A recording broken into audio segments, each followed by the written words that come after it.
Apart from foldable phones, the designs of today's best phones haven't really changed all that much over the last decade I have been reviewing them. Each iteration has continually produced bigger phones, which seems to satisfy the appetite of what people crave. Samsung's taking a slightly different approach with the Galaxy S25 Edge, and I'm still not sure it's the right strategy. Although the S25 Edge looks very much like any other ordinary slate from the front and back, Samsung's focusing on its thin construction as a big selling point, all while including similar hardware as the S25 Ultra and other flagship models.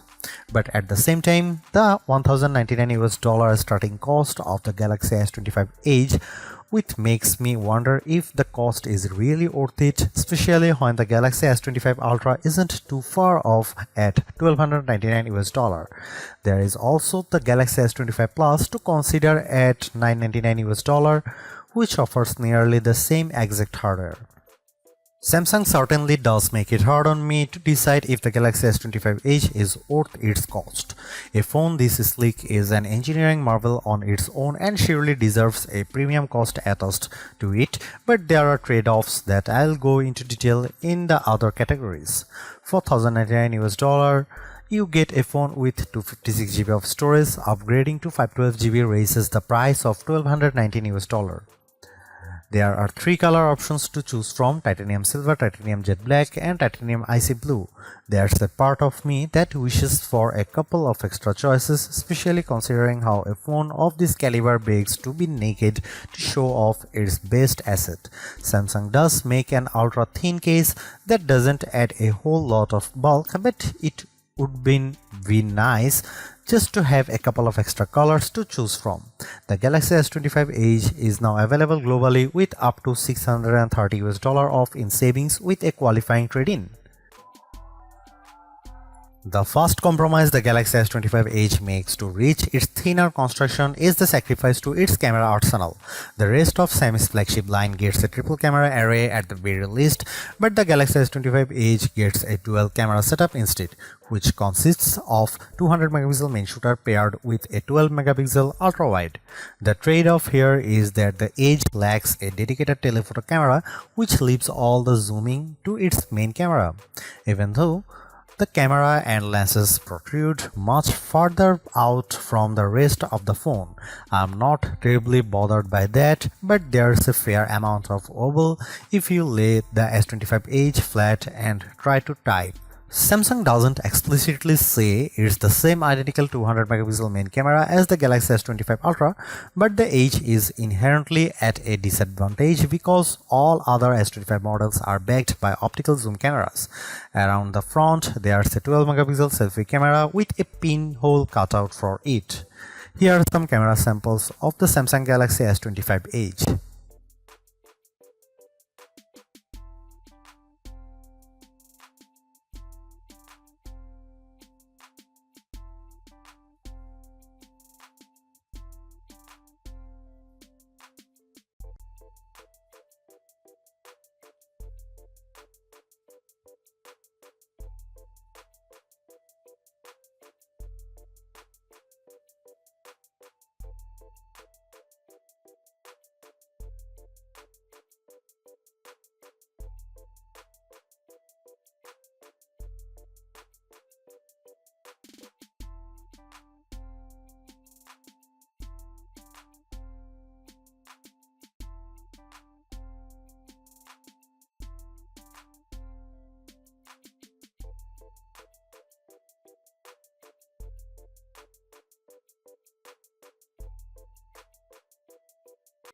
I really want to like the Galaxy S25 Edge, but it's difficult because I was hoping for much more out of this thin phone. First and foremost, the biggest trade-off in making me a phone this thin and light is that the battery life is compromised in a big way. I wouldn't be as critical about that if the charging speed were faster, but it isn't. The Edge's build construction serves as a precedent for all phones going forward, but it does pose a conundrum in the sense of how much value it offers by doing this. Again, I have to point out the Galaxy S25 Plus and its $999 cost. cost. That's $100 less than the S25 Edge, but the S25 Plus still offers a thin and light design of its own, along with a dedicated telephoto camera, a larger battery that lasts much longer, and a faster 45-watt charging speed.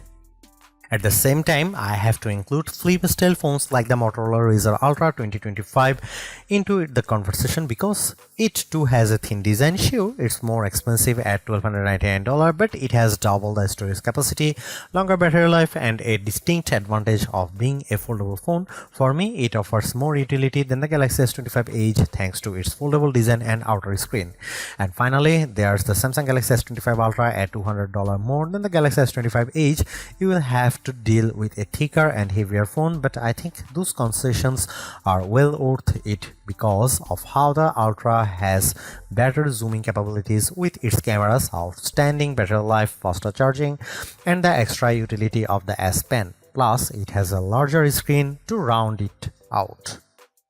I think I would be more impressed in the Galaxy S25 Edge if Samsung made it even thinner while also shrinking down the size of the phone, but still packing the same chipset and cameras. Samsung's lineup is already dominated by several phones with a 6-inch displays, but it would have been different if there was another small phone option.